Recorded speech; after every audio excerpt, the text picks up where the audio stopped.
couple of years ago, I was working with a company on the East Coast. They manufacture insulation. This was a factory of about 800 people. And they were right in the midst of a union drive.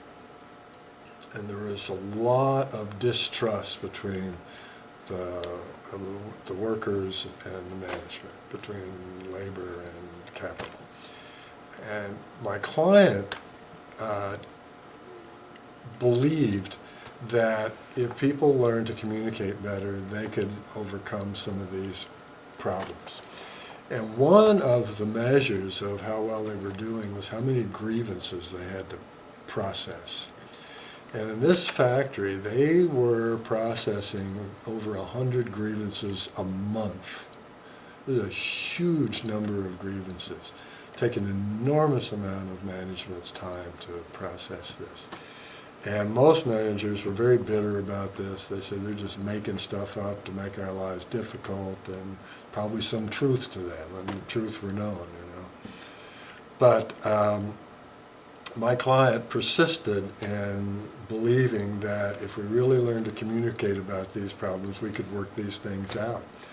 And so he commissioned myself and Gordon Training to offer leader effectiveness training, not just to the leaders, but to everybody in the factory. And so over a period of months, we taught active listening, confrontive iMessages, gear shifting, and method 3 problem resolution to everybody in this factory.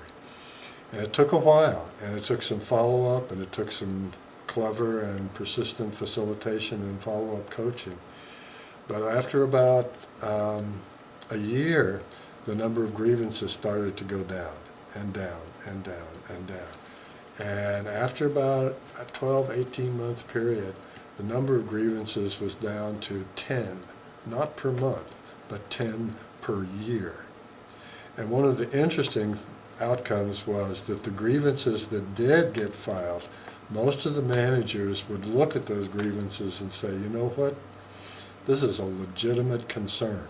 Right? And rather than just being mad, angry, and bitter about it, what they did is roll up their sleeves and go to work on it and see if there's some way they could handle it.